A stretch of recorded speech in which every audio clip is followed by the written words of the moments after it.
Wine and Crime contains graphic and explicit content which may not be suitable for some listeners. Listener discretion is advised.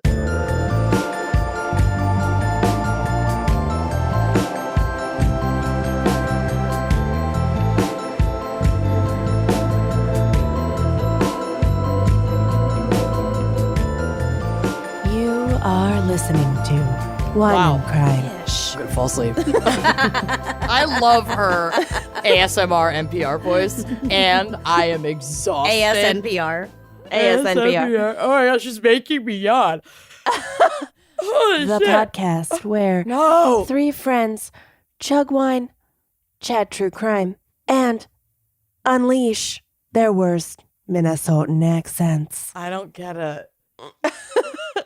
Who are you? I'm Kenyon and I'm really sick. It's not COVID, but I'm drinking alcohol mixed with tea. Nice. I'm Lucy, and I'm also still sick, but I'm drinking wine and also a cup of Campbell's creamy tomato soup. Together?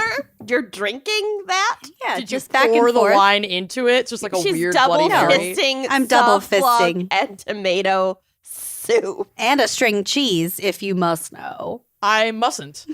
Thank you, though. Wow. Haven't eaten dinner. Neither have I, but I am still not doing that. Okay, I'm Amanda, and I'm still somehow the healthiest one of these three, which is shocking. You're flying way too close to the sun. I'm flying so fucking close to the sun, you guys. I don't know. Let's see what happens. You did have a grandparent die. I did have a grandparent die, but I actually was just going to say that, like, I am traveling to Boston for her funeral, and every family funeral in my life Is a blast. is A, A more fun than it party. should be, B, an absolute party, C, usually someone gets too drunk, there's often a fight.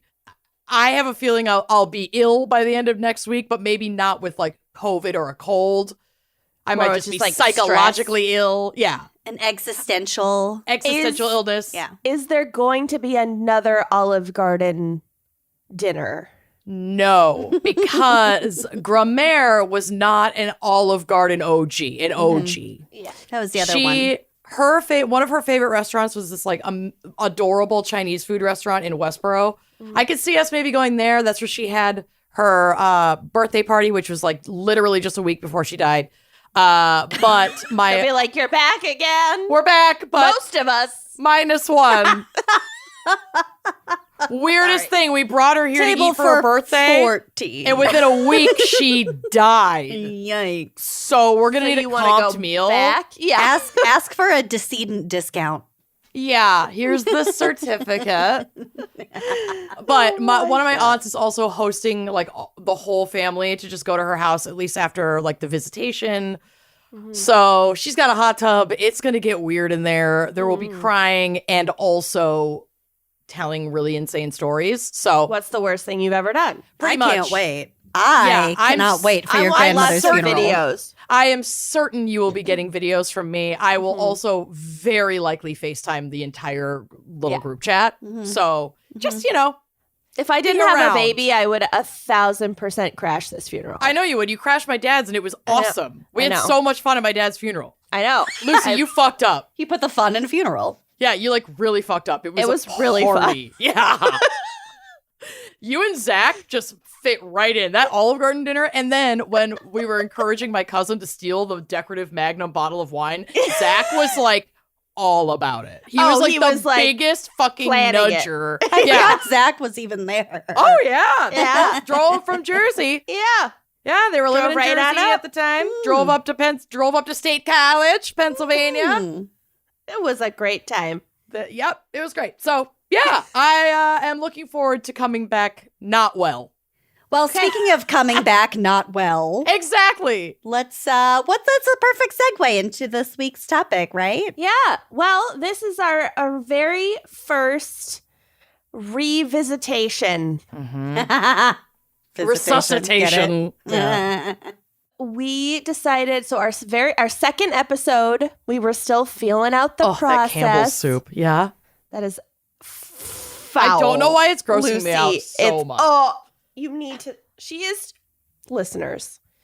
I'm drinking soup. She's drinking soup out of like a plastic can. That's how it's sold. It's Yeah, a you heat microwave sip and them go. It's a in sip and order soup. to drink them, but That they freak me the fuck out. is I don't know what it is wrong. about needing a spoon for soup.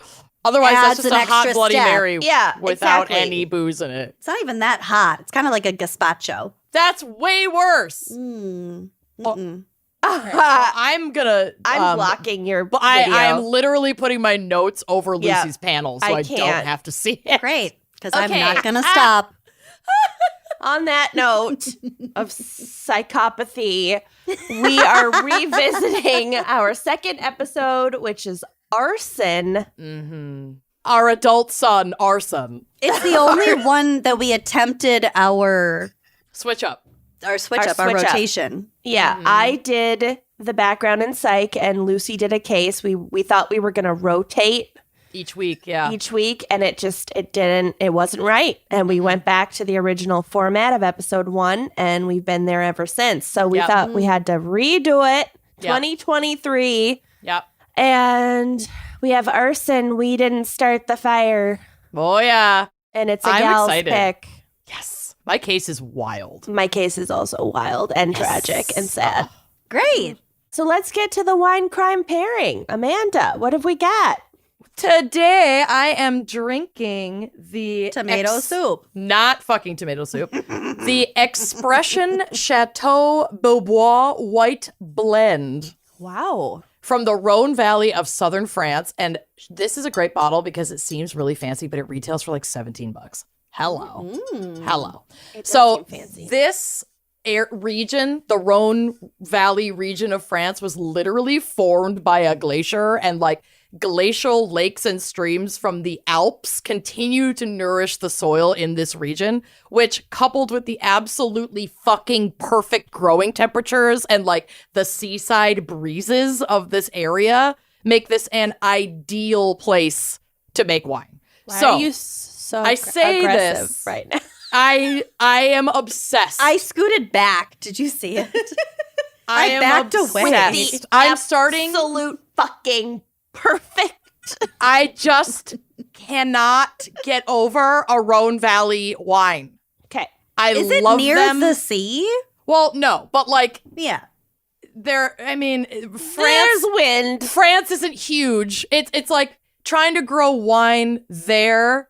They actually can have weather and like winds affected by the ocean, whereas growing wine in Minnesota, in a very landlocked place, does not offer that kind of Terroir. terroir do or have the viticultural glacial support. lakes. Yeah, we have the glaciers. We make really shitty wine though, so Yeah. just skip it. So this is just my way of aggressively telling you that if you are ever in a bind, needing to figure out like a great wine to grab for a party, or you just really want to try something new that you haven't tried before, but you're like nervous, you don't want it to be crap, just look for a fucking Rhone Valley wine. Look for a Rhone Valley blend. You're gonna be be good. happy. It's gonna be so good. And you will seem so knowledgeable. Or in New Yeah. Zealand. Yep. New Zealand. Also, I mean, there are so many beautiful regions. I mean, like, Yeah. I'm obsessed with the Willamette Valley region, and that's here in the States. Like, it's great, but there's just something special about the Rhone.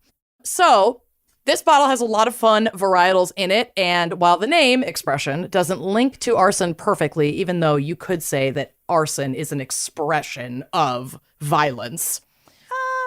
We'll get to it. Yeah. Sexuality, even. Sexuality, frustration, Vengeance. vengeance, Insurance what's fraud, destruction. Yeah, Greed. yeah, it's an expression. But I wanted to revisit a varietal that we did pair with arson, and if anyone remembers, that was the like Fuego Grenache, Yeah. and that wine was really fucking good. Grenache is a favorite. This has a predominant Grenache in it, so I was very excited to like go back To our roots. to some of my roots. Yep. So this is a white, obviously. So the Grenache is not going to lend the same like jamminess that it would in a red varietal, but it does bring some of that famous black pepper into the palate. So this wine is 40% Rousson, 40% Grenache, 10% Viognier, and 10% Vermentino, which is typically an Italian grape, but it grows really well in the Rhone region and is great in blends. And This has a nice floral and like lemony nose, and then a very acidic and refreshing, like crisp mouthfeel. And then it's going to finish with a little citrus and white pepper, just a little touch of salt at the end. I could see how like the Rhone Valley itself could kind of bring up some of that terroir from Italy up into the valley. Absolutely. They're not exactly far away from each other. They're very similar viticultural regions. Right. Love. So it makes perfect sense. She's 13% ABV, so she won't kill you, and she's a popper. So I would recommend and grabbing just a your. beautiful color. It's gorgeous. She's like Look this at that. beautiful honeysuckle, like butter yellow. The label is stun. I love it. It's very cute. It's very bridal. It feels very bridal. I could drink this on my wedding day. Oh, are you planning? Oh my God, I'm always planning. Fucking always fucking planning wedding stuff. And it's great. It actually is, but there's a lot to do. Including drink. Okay, sorry. I hooked my wine key accidentally onto my mic, and that's why I screamed. I thought that was the pop. I was like, oh, premature Are we ready and to- disappointing. Yes. Premature and disappointing. The Amanda college. Jacobson story. Oh. College. Okay. Brings me back. Here we go. Oh, That was a Again. bright and citrusy pop, I think. flamin' pop. Nice. I'm giving her a sniff. This is going to be amazing. What is everyone else drinking? I am drinking maple bourbon with maple syrup. Accidentally poured way too much maple syrup. Not such thing. upset about Continue. it. Yep. And English breakfast tea. Yum. I got just a made Joel up my Gott. own thing. Joel Lucy- got Sauv Blanc. Great. And your soup. Good. We're all Our Yeah, gal my soup. Joel. And my our string gal, cheese. our best gal, Joel. All right, well, cheers. Cheers. I really went for the pour on this bad boy. Yeah. I That's a Yikes, holiday honey. pour. wasn't super paying attention. That is a as I was- 6-finger pour. Yeah. Yeah. 6 to 7. You know what? You're Amanda kinda has right. tiny I'm fingers. 100% right. Whatever. 2023, babies. Fuck it. Cheers. All right. I just spilled it everywhere. It's really good though. Okay, Lucy, what is Down our to 4 background fingers. and hopefully psych for Arson? Now There's that psych, Lucy honey. gets to do the background and psych. No psych. there is psych, honey. Okay, I said. was like, how on earth? Okay, I was shocked. So I will admit I did not go back and listen to the old Arson episode. Why because would you? It was 100 years ago. It is personally painful for me to listen to those early episodes. Same. They're like unlistenable. Our sound quality was so shitty. Hope, Y'all are hope so- you all like it, but Y'all are so I amazing can't. for actually becoming fans within the first like 4 episodes because they were not. People not- were very tolerant. Yeah, y'all were good to us. Well, that was 2017. I feel like everyone's sound quality was kind of poor, but either way, regardless, I did not go back and listen. So I'm going to try Not to Joe get Rogan. no, I'm going to try to Great get sound quality. information that Kenyon did not cover for the background and psych portion for today. I did look at your notes though.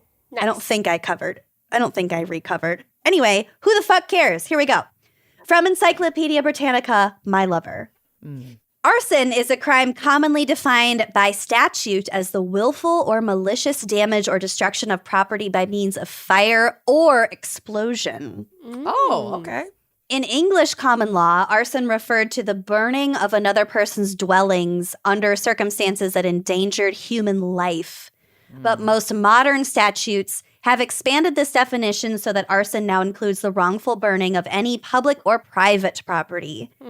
In nearly all countries, an arsonist may be prosecuted for murder if someone dies as a result of the act, even if they don't intend to kill in the first place. Yep. Just because it's so obvious that a That death was the could result. occur and Right. they planned the arson. Yeah. Too risky. Okay, even if the intention to kill is absent, you can be prosecuted for that because someone did get injured or killed or whatever. And there was an intent to set the fire. So that's Exactly. where the intent is. Well, I yeah. feel like it's the same thing as like if you drive drunk and you kill somebody. Yeah. Like you didn't mean to kill anyone, but you did drive drunk. Well, so it's there- your fault. There are Right. degrees of arson, and I will get to that briefly or shortly. So some jurisdictions, for example, Germany and some states in the U.S., also impose a higher penalty for arson committed for the purpose of concealing or destroying evidence of a different crime. That makes sense and is very common and often doesn't fucking work. So stop doing it. It's just stupid. First of all, you're not going to burn a body. You're just not. We've You're gone not over gonna burn this a body, so many times. But you can destroy a lot of, epithelial DNA and other kinds of sperm's gonna burn up real quick. random DNA at a crime Fingerprints. scene. You can really fuck up a crime scene. Yes, but also that said, if you use accelerants and if you purposely set a fire, they can really easily identify that too. Yes, exactly. So it's a double-edged sword. You're gonna You're really only reducing the evidence. You're not eliminating it at all. Well, you're creating evidence, very clear, obvious evidence of a different crime with equal penalty. Yeah, exactly. So It's just not, but burning It's not worth something is not the best way to get rid of. we know a lot about arson. We love don't, but humanity Oh, has right. figured out a lot about arson. Okay, so I will say I watched 7 movies yesterday. Yesterday being New Year's Day. Because that's the move. I was cleaning and just playing Best Fiends and watching movies all fucking day. Snacking. I ate Doritos yesterday. Yum. I know. We usually do Lifetime Movie Day, the day after the first day of the year. And I was not present for Lifetime Movie Day yesterday, but sitting around and watching movies all day on New Year's Day is It's the best. It's the move. The best. So one of the movies I watched was a Netflix movie. It's called I Came By, and it's about a graffiti artist, basically. And I'm not going to give a whole lot away, but basically there is a murderer, and he uses the guise of a ceramics studio with a kiln Ooh. to dispose of lots of different kinds of evidence. So that's creepy. I don't like that. He burns it down to ash and then dumps it down the toilet. And I was like, if I was a serial killer, that's the level of destruction of evidence that I would have to go to. Yeah. Wait, is it British? Is it a British guy? Is it the guy from? Yeah, I've seen that. It's from Downton Abbey. Yeah, the guy from Downton Abbey. It's kind of a good movie. Lord Grantham. Yeah, Oh, sure. you too. I never watched Downton Abbey. I haven't either, but I Googled the cast because the mother of one of the victims was so familiar, and she's the wife from No Country for Old Men. Oh, okay. Llewellyn's wife. Anyway, okay. So as I said earlier, there are different degrees of arson when it comes to criminal justice. We've got tiers, people. There are tiers. There's not 10. There's only 3. Well, like 3 to 5. Plus 3-ish. 3-ish, yeah. So these are based on the severity of the damage, motive, whether anyone was injured or died, whether there was some insurance claim, like an additional stacking of charges of situation. Wrong. Sure. Wrongs, yeah. The stacking of the wrongs. The stacking of the wrongs. The first degree is when the building is burned with the knowledge that someone is in the building or at home. So that's first degree arson. So you can assume that there was an intent to harm another the person inside. Second degree arson is when an empty building or other structure without persons has been immolated. I love So like that kids word. fucking around and lighting an abandoned Letting barn us on say fire. public school library on fire. Ooh. Like we know someone who did that as a teenager. Yeah. Got suspended and then went to juvie. None of us. I mean, like someone we kind of Someone we went to high school with. tangentially knew. Yeah. I think he did that in middle school? No, We were in high school. We were in 9th grade and he okay. was a senior, I think. It barely burned. Then I think there's a second one from our graduating class, but it wasn't on school property. We're going to take this off the air because I don't know what the fuck you're talking about. Go ahead. Go ahead. And I need names. Yeah. Names, addresses. So the third degree of arson occurs when an area or property has been destroyed by fire with no one else present. So this could be like a lot, a field, a parking garage, somewhere An that's not abandoned like car. somewhere it's not like there's possibly or likely a person inside. Okay. So aggravated crimes of arson transpire when the perpetrator has full knowledge and intends to start the fires when someone is in the building. So that brings us to these different types of arson. So I just covered aggravated arson, when there's willful intent to harm another person. However, intent may also be included when there is financial or emotional or other distress, like other reasons for setting this fire. While aggravated arson is considered first degree in some states, it is separate in others with increased sentencing. So many of these situations involve insurance fraud, the intent to harm, but maybe not like kill someone else, or just to scare someone. Yeah, smoke them out. Or just But like, it goes wrong. You were away at church and your house burned down while you were away. Oh, accidents weird. happen every day. Yeah. Yeah. Better buy this insurance from Yeah. If this only, mob guy. yeah, exactly. If only you had been taken care of. Remember that drunk dive that I did about that like town bully? Who Like the whole town like wouldn't die. They all had like a parade to drag him through the street. no, he was like terrorized the he whole terrorized the whole town, and they could never like pin anything on him so that he would go to prison, but everyone knew that it was him, and it was a small town, and he ended up getting shot. I was gonna say, didn't But, they like- shoot him like 3 times, but he like always lived? No, that's a different guy. I'm mixing up people. He was then. shot and he was killed, but And like nobody saw a thing. But everybody hated him so much that nobody saw a They all just thing. kept their mouths shut. That's amazing. The I remember entire this now. town. But one of his, I guess, alleged crimes was burning down somebody's house while they weren't home just for intimidation. Wow, that's fucked up. That is fucked up. I'm pretty sure that was one of my drunk dives. It must Yeah, have I been. remember that. This is ringing a bell for Yeah, sure. Yeah. Yeah, bah, bah, bah, bah. Blah, blah, blah, blah. Okay. There are different types of arson depending on the state. We're talking about within the U.S. now. One of these is reckless arson, which occurs when someone is attempting to destroy property, but the fire becomes wild or is damaging enough to lead to excessive or extensive damage. It's possible. Fire can get out of control so fast. Yeah, like if you're like illegally burning trash in your backyard and like, It's that's just like a dry enough. misdemeanor. We'll but then get to it. spreads. We'll get Yeah. to it.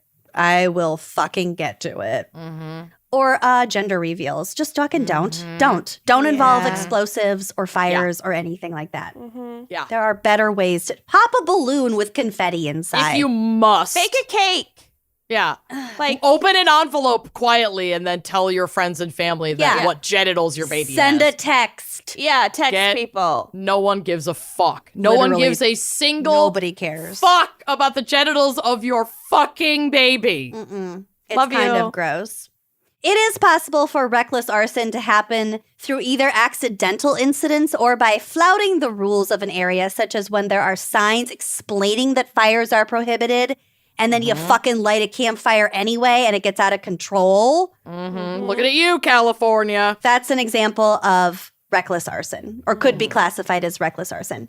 So here are some statistics for you from psychiatrictimes.com. Between 2010 and 2014, these numbers are wild, y'all. An estimated 261,330 intentional fires were reported to the U.S. municipal fire departments every year. What? That's so In many. That, That's not 5-year even, that span. was like wild to be cumulative for 4 years, but that's each year in that 4-year period? Yep. Wow. Fuck? This resulted in a total of 440 deaths and 1,310 injuries. And the economic cost of fire setting was estimated to be as high as $3.28 billion per year. Well, okay, this actually makes some sense to me because, like, the gender reveals, for instance, these types of activities are classified under these tiers of arson when they do start a fire. And we get, like, crazy wildfires from dumb shit like that all the time. So, I don't know. I mean, that's a huge number. It's but an enormous number. it's Yeah, that's just like, what the insane to fuck me. are we... I mean, so many things start fires, so I'm wondering, like, what's under that category. Like, I remember... Well, it just said talking about intentional fires reported to U.S. municipal fire departments. Okay. So that's not only So like Johnny Cash's car backfiring and sparking in the woods and setting like a bunch of anytime an square intentional miles on fire was reported to any fire department, that's what is contributed to this number. Okay. Still a crazy number. Yeah. In the US, 1 in 100 adults self-reported in a lifetime history of deliberate fire setting. That's So crazy. of self-reporting 1 in 100 adults, which it's higher than that. But I deliberately set fires in my fire pit all the time. No, That's not what doesn't they're count. Fire setting. like having like a fire in a controlled environment that's designed for fire is different. Find me an adult that hasn't started a fire. But Right. they're talking about like setting things Like, on fire. Yeah. No, okay, I get it. Yeah. I get it now. 38. I'm just like trying to justify I how know. that number is that high. It's really crazy. Yeah. 38% of these fire settings persisted beyond the age of 15 years old. Yeah, kids do go through that pyro Matches. phase. Well, yeah. kids go through a fuck around and find out phase. They really do with everything. For example, in my house, when we were doing all of the renovations upstairs, we found some like smoke damage in some of the beams in our bedroom and had to replace them. And then, long story short, we got into contact with a family that lived in this house in the 50s and 60s. And one of the adult men, the adult sons was like, oh yeah, I got a matchbook out of that built-in hutch and brought it upstairs and lit one of my brother's shirts on fire. Oops. And that's what that smoke damage was. We're like, Oh okay. Oh, I mean, so I left like a no one snake died? heating lamp on a neighbor's carpet when I was a kid, and I was snake sitting for them, and it could have burned their house down, but it just melted. I went to your snake sitter house. They had those Bengal cats too. Yeah. Yeah, that was fun. Yeah, That almost was burned their an whole fucking accident, house down. though. That was an accident.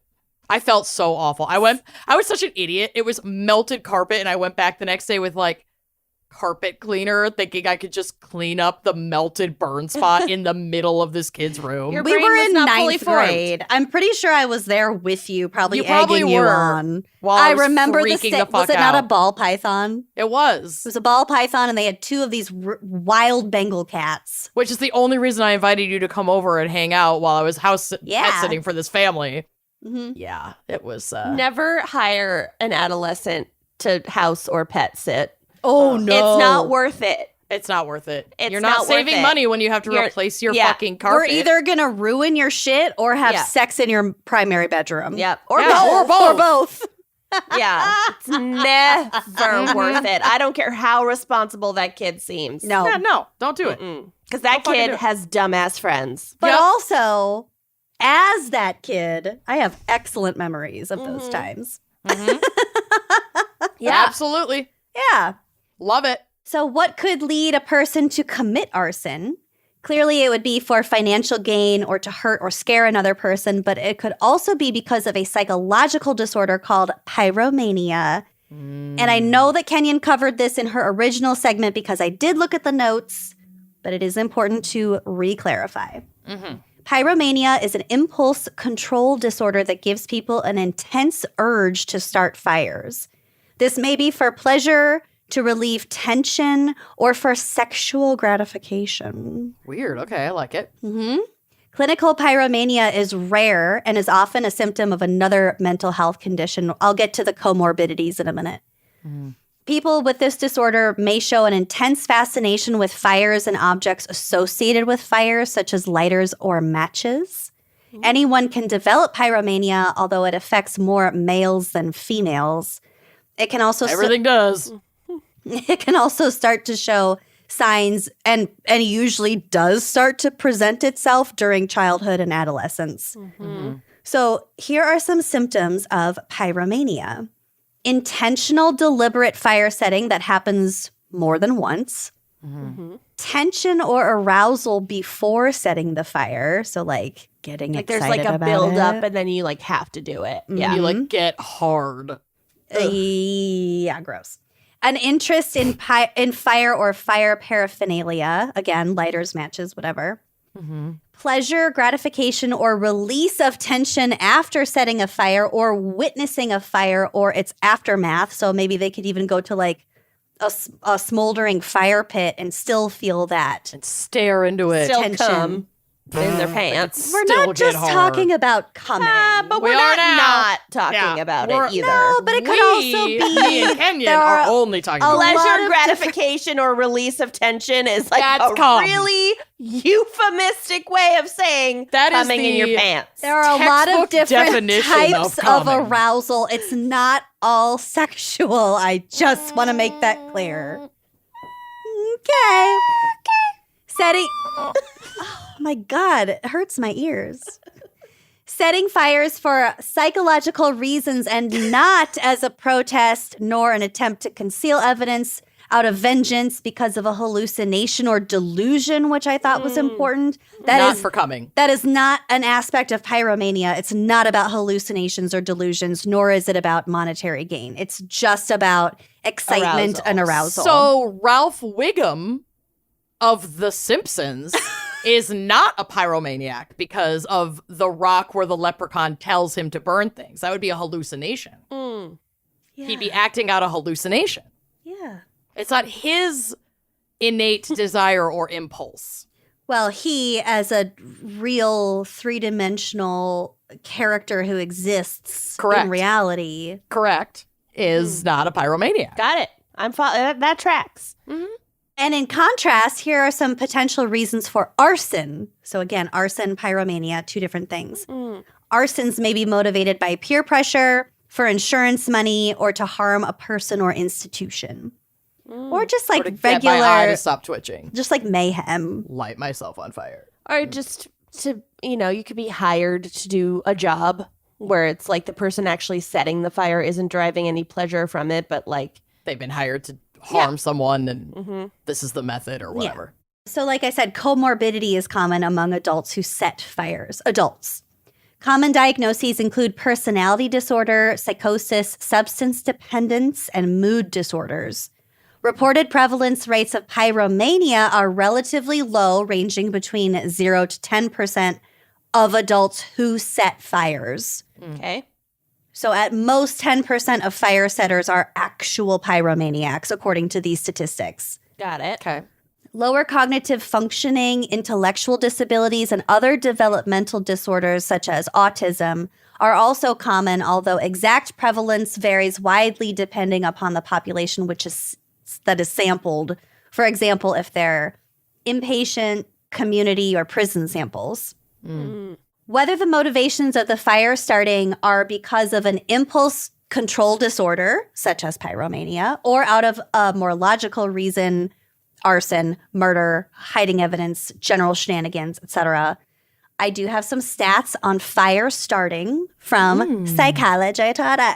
There it I is. also just want to say that like sometimes it can be hard to tell what the motivation was, especially Absolutely, like yeah. after the fact. Like I know Israel Keys set a lot of fires ostensibly to like hide evidence, but also like To he throw def- people off. Yeah. he also like expressed a lot of feelings about the arsons that he committed after the fact. So I feel like maybe it wasn't just to hide evidence, Sure. That it was just like an expression of And- post-homicide emotion. Yeah. Yeah. An expression. Yeah. Mm-hmm. Yep. There we Nailing go. it. There we It go. all connects. Uh-huh. So research shows that fire setters are significantly more likely to have been registered with psychiatric services previously compared with other criminal offenders, and that they are 4 times more likely compared with community controls. So in terms of fire setters, regardless There's of usually some motivation, red flags there's that usually society is some picking up on. exactly it's a little red flags. Something's off. Between 10 and 50% of patients who are admitted to medium security forensic mental health services have a record of deliberate fire setting. So it's Dang. actually That's common. It's common and it's very closely related to other comorbidities. Fire setting in adolescence and early adulthood predicts schizophrenia later in life. Fire setting behavior is associated with animal cruelty in juveniles. The other statistically significant risk factors being that they are of a male gender and the victim of sexual abuse. Again, this is just statistically, obviously. It's not going to be every single person. No, but statistically. Arsonists differ from typical violent offenders in being more socially isolated and lacking coping skills. And the prevalence of suicide is significantly higher than control groups. I wonder if there's a big difference in like setting fires alone versus setting fires in like a group of adolescents fucking around. From what I've read, it's typically a solo activity. Right. Okay. Which would be maybe more of a red flag versus like just a bunch of teenagers being idiots together and peer pressuring each other. You know? Sure. I mean, pyromania for sure would suggest a solo activity. Arson, maybe not exactly if it's just like a general shenanigan situation, but the majority of arson isn't that. Right. I know that there was some couple that we've covered and now I'm forgetting, but it was a man and a woman who set fires together for In like the hobby lobbies. for like sexual pleasure. I forget what. In a Hobby Lobby? Ew. I don't Wasn't remember. Wasn't there pleasure like in a hobby Lobby? store? They like I don't know. set batting on fire. I don't can't remember. That was probably in our older arson episode. Go back and Might have listen to it. been. Yeah. Might have been. Paraffin dipped tent, everybody. Yeah. Let's go. So females are reported to commit nearly 1/3 of deliberately set fires, but less is known about the psychopathological and criminal characteristics of female fire setters. Female fire setters in a recent study were more often diagnosed with depression, substance abuse, and personality disorder than male arsonists. Something I wanted to bring up, which I couldn't really find a lot of information about necessarily, there's something called the Fire Interest Rating Scale, which is sometimes used by psychologists with people with intellectual disabilities to gauge their predilection for fire starting. Interesting. And I have a list of kind of their questionnaire. Ooh, okay. So there's 15. Do we get to take a quiz? Look at Amanda light up. light up? I love a quiz. No. I love. Oh, pun intended. I want to take a quiz. The fire's back in her eyes. Yeah, sure. Let's call it a quiz. Let's put up one finger for every time you agree with one Put of a these finger down statements. challenge. TikTok. Okay, let's go. Put a finger Well, up. there's 15, so put a finger up for everyone. Great. Okay. Number 1, fire is very important to me. Number 2, I would be happy if I never saw a fire again. Number 3, fire is a big part of my life. I need fire in my life. I would describe myself as someone who starts fires. I am nobody without fire, as in nobody notices me without fire. Oh. Oh, no. I must have fire in my life. I mean, I really like the Netflix video You of have the fire. 3 fireplaces. None Put of your them fucking work. Doesn't matter. Put your finger up. Doesn't matter. None of them work. Oh, I have more. Okay. I'm only on 8. Most people carry a lighter with them.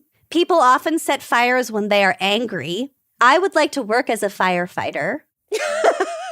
I like watching fires get bigger. I mean, sort of. Within reason. I've put a fire out. They should teach you how to stop fires at school. Most people's friends have started a fire or two. Like, We're not friends with the people from our high school that started fires, so I'm not putting up my finger on that. And last one, the police talk to lots of people about starting fires. Well, I have 6 of these. Kenyon has 3. I have like 2.5, basically. I'm not hot on fires. I have definitely started a fire, but it's usually like leaving the pizza in and passing out drunk and then having to put it out. That's an accident. That's not the same thing. I don't guess. think But I'm counting it. I've never started a fire But with I'm the intention saying of I put- destroying something. Right. But Yeah. the question was, have you ever put out a fire? And so I said yes. I think these questions are like leading questions, which are Yeah. intended to get people to talk more about it. Rant Well, about I got how much 6 they points. love I fires. win. I win. You win. 6 points. I win. All right. Again, I don't know a whole lot more about that scale, but I did want to just raise those questions. And lastly, I will note, as Amanda mentioned earlier, or maybe Kenyon, I think it was Amanda, I don't know. Someone mentioned it earlier, that the influences that climate change have had on the likelihood of fires getting out of control are much different than they may have been in the past. So lighting a fucking bush on fire in September in California has a much bigger potential consequence than it may have had 30 years ago. And we have all seen the destruction that fires have had over the past decades. Fires have always been a danger, but are becoming increasingly more so. So identifying and treating these fire-setting compulsions is more important than ever. And also, PSA, just don't. Just Don't do don't. it. It's Don't not burn worth your it. trash. Also, Dying in a like, fire would be so fucking scary and painful and horrific. No, thank you. Yeah. Also, just seeing like an entire hillside right behind your house in flames. It's fucked up. And it's going to be more prevalent as time goes on. And Because we keep getting worse because humans are there trash. are things that you can do about it. And just be aware. Just be aware. Just be aware. all right. Well, let's We're off to a great start. move on to a word from our sponsors. Yes, let's. Match.com. Oh my God, that would be kidding. so fucking awesome. Well done, Match.com. Oh, Love that. light your fire. Love. It's 2023, people.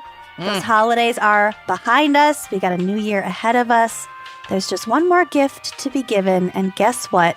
It's for you, baby. Thank God. Give yourself the healthy and delicious gift that keeps on giving all year long with Wild Grain. I am so obsessed with wild grain, and like it's saved my butt a couple of times now where I've been like, it actually just saved my butt over Christmas where I was putting together like a little Christmas dinner for the strays of the neighborhood, you know, that don't have family in town, whatever. And I ran out of food, and then I just went to my freezer and was like, oh, there's like fresh pasta and bread, and I can just whip this up and make more food. So let me explain what this actually is. Wild Grain is the first ever Bake from Frozen subscription box for sourdough breads, fresh pastas, and artisanal pastries. I have little chocolate croissants waiting to be baked in my freezer right now. So unlike typical supermarket bread, Wild Grain uses a slow fermentation process that's easier on your belly. It's lower in sugar, which I love because I'm a diabetic, but I love my bread. You do. And it's rich in nutrients and antioxidants, and every item bakes from frozen in 25 minutes or less. So when I had to like whip up more food for people, it's not a whole process. 25 minutes or less. Plus, for every new member, Wild Grain donates 6 meals to the Greater Boston Food Bank, so you can eat good and do good at the same time. And to kick off the year, Wild Grain is offering delicious products such as an ancient grain sourdough loaf and fresh artisan fettuccine pasta. Does anything sound better than that? No. All you have to do is sign up at wildgrain.com/gals and choose which type of box you want to receive and how often. It's so easy to reschedule. It's so easy to skip. It's so easy to cancel. You got nothing to lose. Plus, for a limited time, you can get $30 off the first box, plus free croissants in every box. Hi, yeah. When you go to wildgrain.com/gals to start your subscription. You heard me. Free croissants in every box and $30 off your first box when you go to wildgrain.com/gals. That's wildgrain.com/gals, or you can use promo code GALS at checkout and treat your freezer. Treat it. All right, are we ready for my case? No. So it's real sad. Good. Okay. Great. Love it. I'm ready. Shocking. Also, there's a lot of information to it. We cannot get to it all. It kind of deserves its own like mini series. It turns Podcast. out after I started the research, it was like, oh shit, there's like a lot more to this. So we're gonna get through what we can get through. Okay. Yeah. We In- won't in ask our any follow-up format. questions. Great. Love it. In 1935, a Luna Park amusement park opened on the northern shore of Sydney Harbour in Australia. Might. Oh, no. Oh, no. It was modeled after Coney Island's earlier Luna Park, which had opened in 1903. And this Luna Park in Australia was owned by three brothers who had already opened two other Luna Parks in Australia. So it was a bit of a chain, Okay. of amusement parks. Six Flags. Kind of. Did you know that one of the fucking Six Flags? Yes. We covered this. No, did you just watch Vengeance recently too? Because that was one of my movies I watched yesterday. I don't Can know we what I back up watched. and finish what the Did You Know was so I can be in on this, please? One of the Did you know that? Yes. Oh my God. Did you get yup? I learned right, this right there. yesterday. I don't even know if it's true. I'm gonna It's Google true. it. No, One really? of the Six Flags of Six Flags. So it's named after the Six Flags of Texas, one of which was The Confederate flag? yes. No. It's fucking true. Well, whatever. Amusement parks are fucking disgusting anyway, so like fuck them. But Yeah. God damn it. Really? Yeah.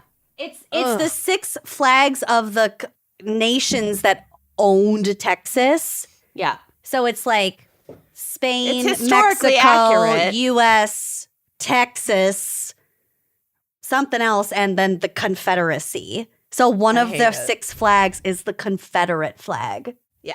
Okay. Cool. Anyway, neither here nor there. This is not about Six Flags. This is about Luna Park in Australia. Yeah. Okay, but at the time of the Sydney Harbour Luna Park opening, the other Australian Luna Parks were in dire financial straits. So in fact, the brothers had actually placed one of these parks into voluntary liquidation, disassembled all of the rides, and then had them transported to the new Sydney Harbour location. So they're basically shutting down a different one and packing it up and opening it in this new spot. It sounds expensive. I don't like it. And the new spot looks like a fabulous location to me. It's like stone's throw from the Sydney Opera House, I think. Jeez. Oh my gosh. I don't Luck. know. Never been. I don't know. Oh. There's a map, obviously. There's always a map. I have to have a map. I like to orient myself in I my get cases. it. Oh my God. I shouldn't have gone to look for the map. No, I shouldn't have looked at your phone. There are a lot of photos. Oh, no. Oh, no. Oh, no. This is going to get gnarly. This is an immediate no from me. No. No for me, Dirk. That's a That's a no from me. No. Okay. One of these rides was called the Ghost Train. Nope. Nope. Oh, it wasn't. Show over. Bye.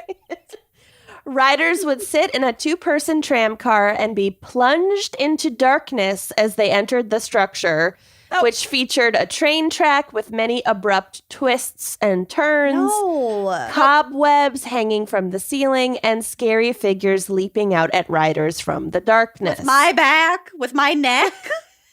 In 19 With my bowels. I can't do abrupt turns on a fucking roller coaster. No. It's not for us. We're in our mid-30s. Yeah, this is not for us. Kenyon, Yeah. did you go to that theme park in China? I went to a fucking amusement park in China, and you know Doesn't sound like me. you know at Valley Fair they have that Mad Mouse ride?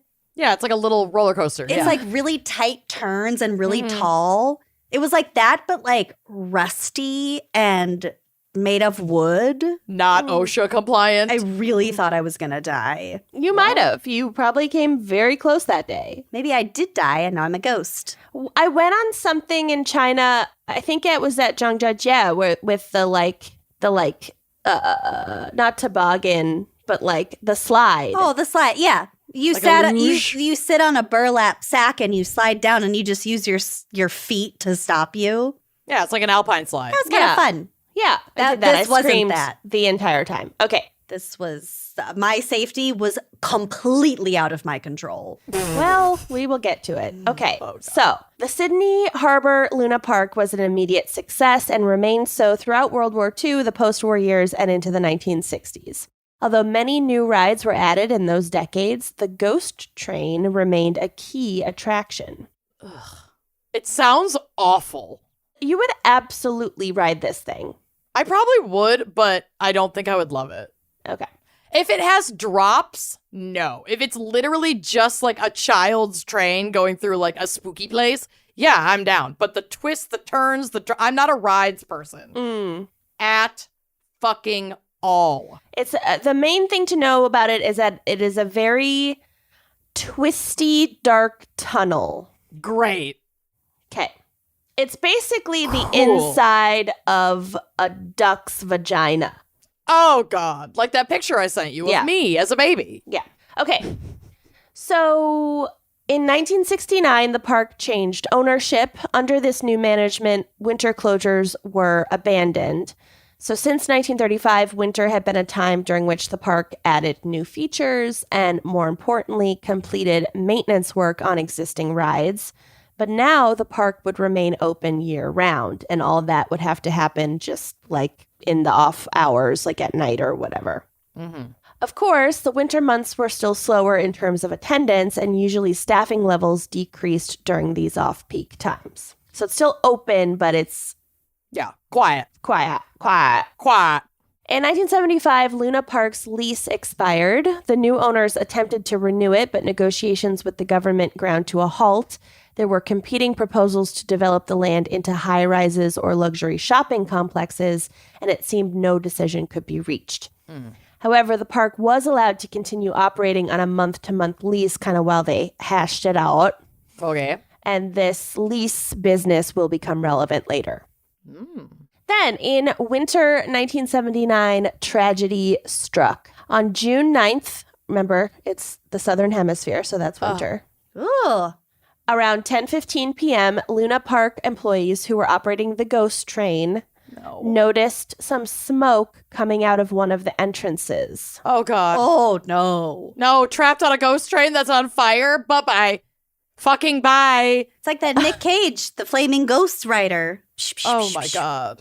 That noise was the flames behind my skull. Yeah, no. Yeah, you nailed it. That was good. I'm Nick Cage. I'm However, the cage of the world. Okay.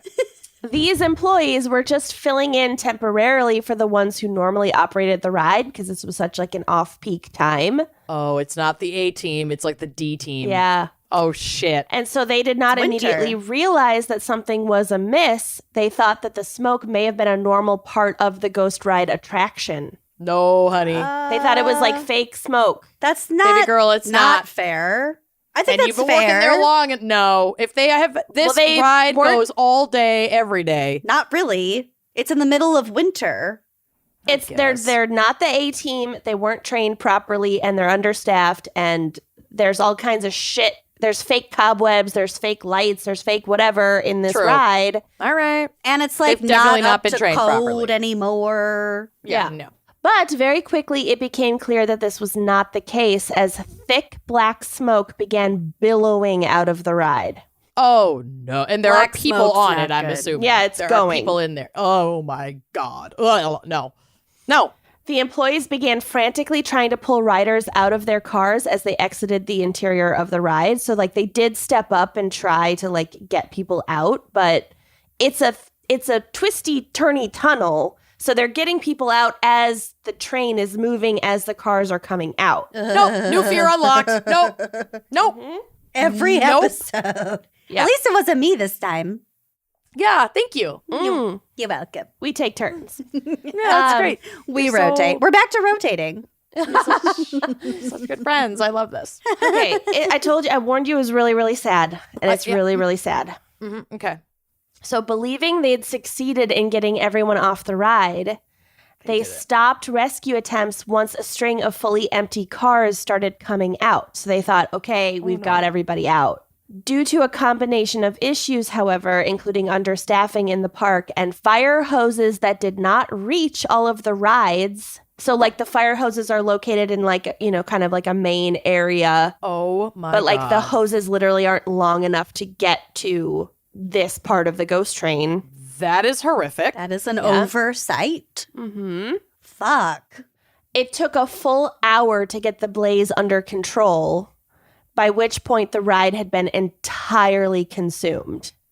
And there are a lot of photos that will be on the blog of the damage that this fire wrought on this So is the giant face the entrance to the entire park? Yes. Yeah. Oh my God. And I don't know why. It's just really creepy for creepy's sake. I'm not sure. So the reason I brought up the Chinese amusement park is because that was also the entrance to the amusement park. You walked through Giant this face. huge You mouth. go through the mouth. And it had sharp teeth. Nope. Yeah. So maybe it's a Luna Park knockoff. I don't know. I mean, it's an old, it's an old amusement park. It's disgusting. Fucking woof. Okay. Look at the eyelashes. Sorry. can't. The face is just... The face is egregious. So they get the fire put out, the smoke stops, whatever. At this point, the tragic truth became clear. Although 35 people had been riding the ghost train, only 28 had escaped with their lives. Oh God. Inside the charred remains of the ride were the bodies of 6 children and 1 adult. Oh, no. And they're only 2 at a time. So that's like Several cars. several cars. Oh God. Yeah. And it's an amusement park. So, like, of course, there are going to be more children. Like, it's so sad. So the victims were 13-year-old friends Jonathan Billings, Richard Carroll, Michael Johnson, and Seamus Riley. They all died on the ghost train. And then another of their close friends was a 12-year-old boy named Jason Holman. He had been on the ride but survived. The 5 boys were at the park alone that night after begging their parents for months to let them go without supervision. Oh God. Mm-mm. And like, Oh, I those don't- parents must be devastated. I mean, under any circumstances, yeah. parents would be devastated. But if it's like your kid wears you down to go Yeah. do this thing, and then your worst nightmare, your worst fucking fear Yep. comes true. And like, they're 12 and 13 years old. They like, should be allowed to go to a Yeah. theme park. Of Yeah. course. It's not we the parents' went. fault. No. At all. I'm just saying they must feel so Yeah. fucked up over that. Yep. This is another reason why I'm too afraid to have kids. I won't do Yeah. it. Yeah. It's just too much can happen. Yep. And I can't. It freaks me the fuck out. Because each car on the ride only fit 2 people, Jason, the survivor, had ended up in a car by himself, like at the end. Jason's a child. Jason is the 12-year-old who survived, Oh, God. and all his friends died. Jason would later recall being yanked from the car by a panicked employee who had realized the ride was on fire just seconds after the 2 cars carrying his friends had entered the tunnel. Oh, he was behind his friends. So he was like the last one, so he got Oh, no. saved. No. This kid, I bet this kid had so much survivor's guilt. Oh, this is so fucked up. Yeah. It's so sad. Yeah, it's really, really, really fucking sad. The other victims of the fire were 29-year-old John Godson and his 2 sons, Damien and Craig, who were 6 and 4. No! And- Damien! Okay, prepare to be even more fucked up. John's wife, Jennifer Godson, was also at the park that night. They went as a family, like the mom and dad and their 2 little boys. But she had gotten a sudden craving for ice cream and decided to skip the ride and meet up with John and the kids after. No. Yeah, just like a totally normal amusement park. That would be me. That would be me. Zach would take the kids on the ride, and Having I a would go poop get ice cream. attack. I'll meet you after. Yeah, Oh, It's the most normal thing in the my world. God. And her entire family died. yeah. Oh. Oh my God. I know. I'm gonna fucking cry. This I know. is this is absurd. Yeah, it's really bad. This is completely insane. And The you're going to be universe really, is really awful. pissed Yeah. in a moment. Oh my God. Jesus. God. So police investigating the fire speculated that the 7 victims had likely climbed out of their cars after realizing that the ride was on fire, but became disoriented trying to make their way out on foot. Because it's so zigzaggy And a tunnel and dark. and there's- smoke. And smoke. And there's going to be more on this in a minute. So they likely died of no. smoke inhalation in the tunnel before the flames actually reached them. Oh, So my they got off the God. train and were just in an engulfed Smoked tunnel. maze, a black, no light, smoke-filled maze, Was the Correct. train trying still, to survive. Was the train still going?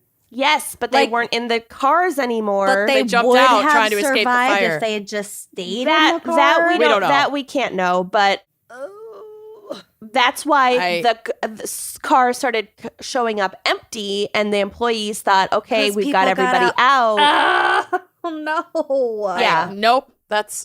Wow. Oh, Yeah. my God. So Luna Park was immediately closed, and a federal investigation was launched into the fire's causes. Ultimately, however, this investigation could not determine a conclusive cause of the fire. Oh, God. It did rule out the ghost train's wiring and various, spectacular features as sources of the fire. So it wasn't a wiring thing. It wasn't like an electrical fire. Okay. And it wasn't like a firework or something that caught, whatever.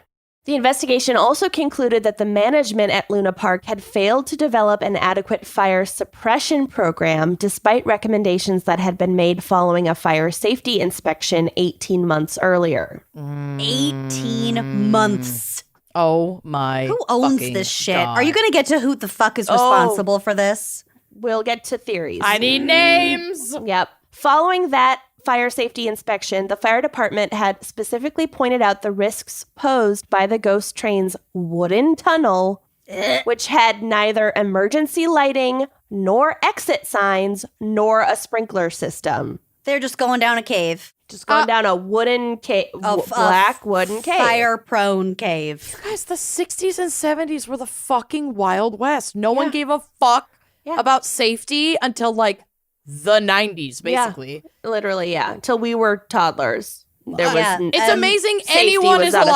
alive. What are we going to say 40 years from now, too? Because kids still die at amusement parks all the time. Mm-hmm. Yeah, we're eating lead and microplastics. So we're gonna find our oh my God, how are we alive? We should do a whole case on lead, a whole episode. Listen, yeah, but it's too much. But you can listen to the United States of Lead podcast. Yes, you which can. is hosted by our amazing production manager Andrea, and there's a lot of fucked up shit in there. So much. If you want to go down a lead rabbit hole, enjoy. So back to this inspection. So during a follow-up inspection, so they do the primary inspection. They say you need all these things. You need a sprinkler system. You need emergency lighting. You need exit signs, whatever. And then they do the follow-up inspection, and the fire department saw that their recommended changes had not been implemented. And so they gave Luna Park 12 months to comply with their recommendations. It's too loose. It's like, we'll give you a year. I get it, because they need time to do it, and they need to pay to do it, but I don't know. I feel like it should be a lot more strict. I think it is now. Yeah. But fuck. Well, then they didn't have a year. It was all paperwork and stuff, though. Still, Tragically, the fire occurred just 1 month after this follow-up inspection warning. Oh my God. So, yeah. A fire inspector who had examined the ghost train during the 1977 visit said of the ride's interior, quote, "It was a maze. It was timber, all painted black. Painted. As a matter of fact, even with the light on, I was bumping into the partitions and the wall. It was a timber ceiling. I would have gotten lost even with the lights on. The only way I could keep going was to follow the railway track." Ooh. Which you couldn't do if the train is running. Who's cleaning this shit? I don't think there's just so many. There's just a lot. There's a lot to unpack here. The federal investigation ruled that although Luna Park's owners and management had, quote, failed in their duty of care towards patrons, that failure did not meet the, quote, high degree of negligence necessary to support a charge of criminal negligence. And that's because they were within that time period. That year. Yeah, to make the changes. Yeah. Fuck. Yeah. God damn it. But there's more. Oh, there always is with you. There always is. With you. And another thing. Ticket. Body World's ticket. I'm gonna if I get you for Secret Santa next year, I'm gonna get you just a Body World's ticket. Just a ticket. You can go Framed alone. Ticket. Oh, okay. To actually use. No one's gonna I was thinking go as a decorative decor piece. No, but just yes, you. You gotta go. You gotta Bitch, go. I'll go. And I don't even have to fuck you on my toilet to do it. Sold. Sold.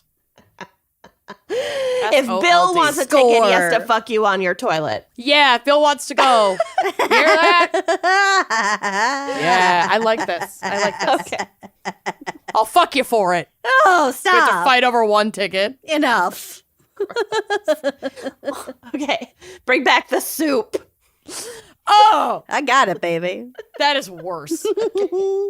That is worse than fornication. It's on the colder toilet. now.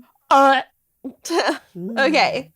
So, to this day, the cause of the ghost train fire has not been definitively established. Fucking great. In 1987, a government inquiry by the National Crime Authority reopened the investigation. This investigation did not determine a cause, but did conclude that the initial police investigation had been grossly inadequate. Aren't they all? In 1995, Luna Park, which had been closed since the fire, reopened under a new name. No, let's rebrand.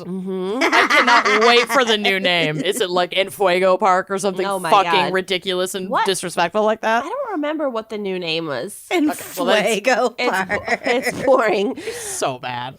A memorial was dedicated to the 7 victims of the fire, featuring a tree planted next to an antique bench decorated with the names of the victims. So, like, That's what I want to see when I go to a theme park. Well, A memorial to people who died there. we will get to it A lot of because people. God. That was kind of a lot of people. people didn't want to see the memorial tree and bench.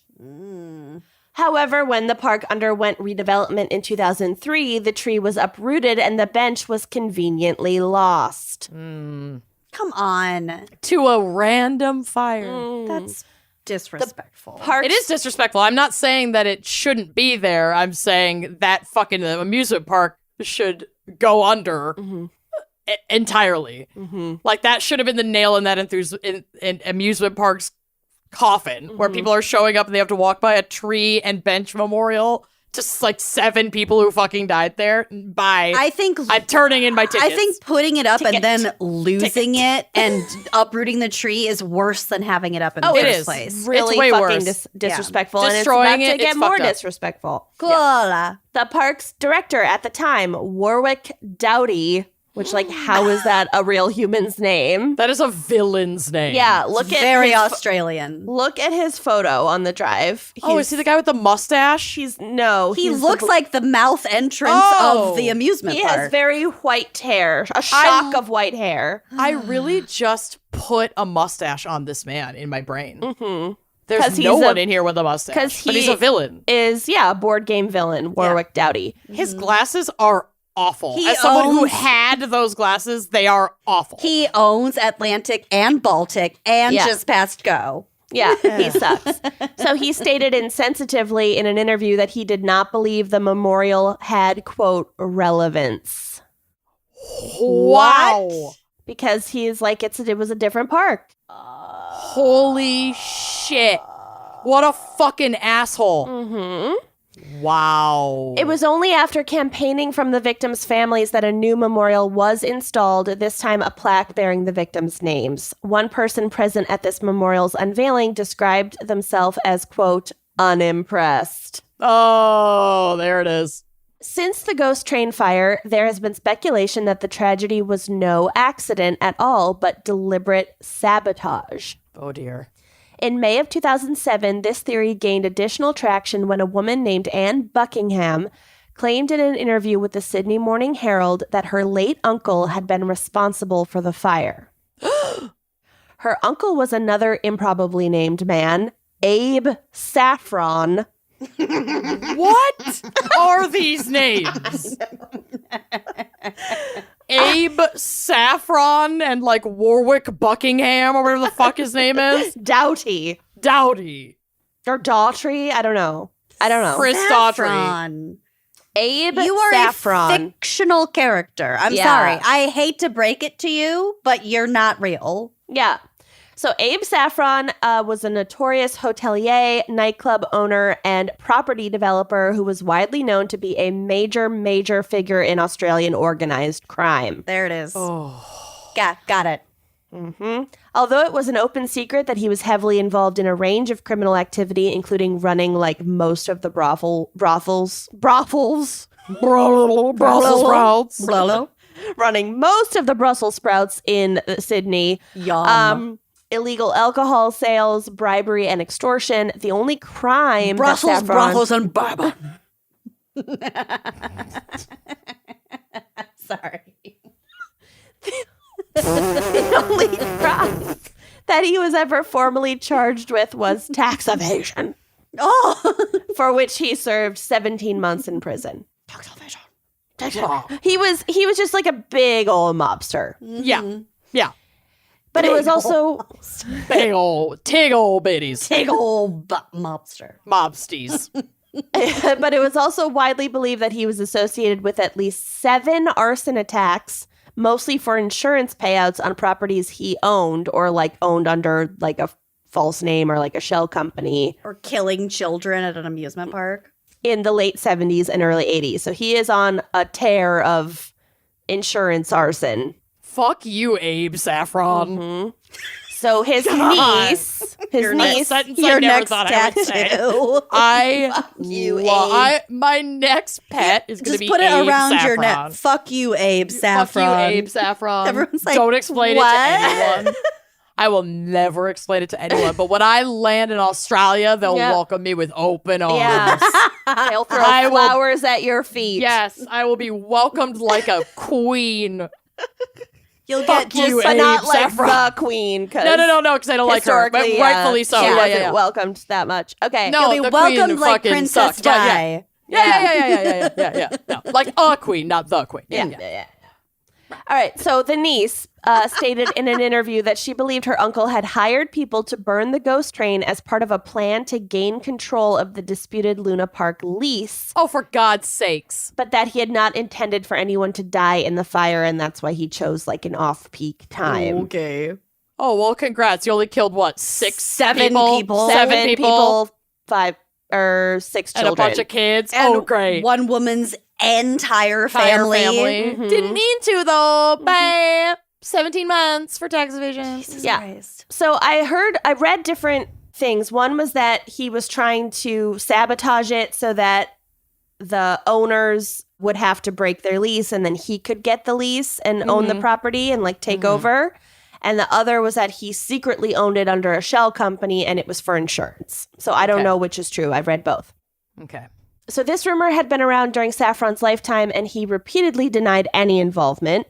Saffron, known sometimes by the moniker Mr. Sin, Okay. died of natural causes in 2006. He had like a stanky leg infection at the age of 87. As the daughter of somebody who did have a stanky leg infection, that sucks to suck, Abe Saffron. Not all the saffron in the world is going to get rid of that stank. Ooh. And Yeah. bully for you, my dad survived his stanky leg Yeah. infection. He just died of a heart attack 20 Yeah. years later. But whatever, it's fine. Idiot. Neither here nor there. I mean, Henry VIII also died of a stanky leg infection, I think. Anyway, Listen, if I don't die of stanky that's how leg, narcissists die. I didn't live my life right. Narcissist and Mr. Jacobson. No, he died of a heart attack. He's fine. He did die of a heart attack. He didn't Oh. die of stanky leg. Okay, He I got thought we were stanky still leg, on the- but he survived. He did. Yeah. He pulled through the stanky leg Yeah. Okay. by cutting it off. I want a t-shirt that just says, my dad survived stanky leg. Survived the stanky leg. Survived the stanky leg. Ghostface has a stanky leg. It's And then so his cute. photo, just his sweet bald face. I know. So, he was so sweet. He was so sweet. Little bowling My ball dad head. survived the stanky leg. I like pulled through the stanky leg. Pulled through. It leaves more questions. He fucking made it. I mean, he eventually died, but he fucking made it. Okay. For a few years. Okay. So, in March of 2021, ABC aired an investigative documentary series entitled Exposed, the Ghost Train Fire, which directly implicated Saffron in an arson plot to take control of the land Luna Park was on. One person interviewed for the series who had been at Luna Park on the night of the fire described several men he had seen in the park that day standing together wearing denim jackets. Don't trust him. Quote, I heard one of them say, quote, I spread the kerosene out and I lit it with a match. Well, that's damning. And another one said, quote, you're a fool for doing it. And then they started running towards the exit. So obviously, like, Conflicting thoughts. this interview took place in 2021. The fire took place in 1979. You can't necessarily trust that memory. No. But take it, with a grain of salt.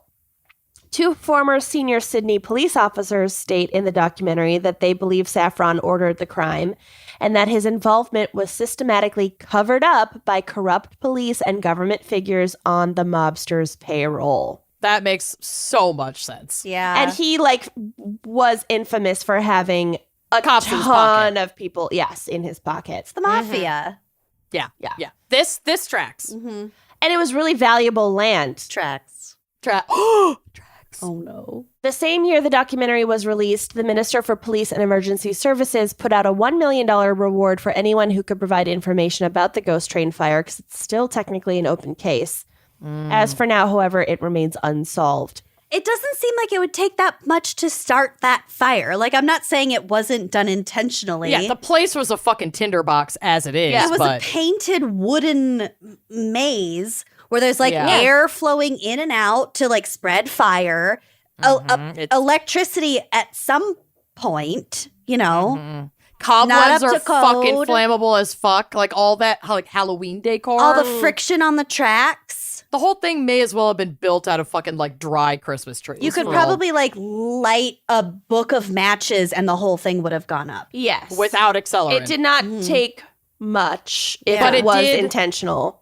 I think it was intentional. Because how the fuck someone's smoking on the ghost train? I mean, it was the 70s. Yeah. But I feel like they can usually Figure that out. figure that out. And they ruled out electrical fire. So it's feeling a roll intentional to me. Oh, I could go either way. Kathy Dewar, who was working at a Luna Park food stand on the night of the fire, says in the documentary, quote, for me, there were actually 2 tragedies. First, there was the fire itself. The second tragedy for me was the failed investigation. Yep. Not having the truth come out. There was so much buried, so many facts distorted and hidden. I am definitely prepared at this point in my life to give a statement to the police, and I really resent the fact that I was not given the opportunity to do that at the time. Anyone who was at the park that evening should have been interviewed by the police, and whatever observations they had, whatever experiences they had, should have been documented and recorded. Absolutely. She is 100% correct.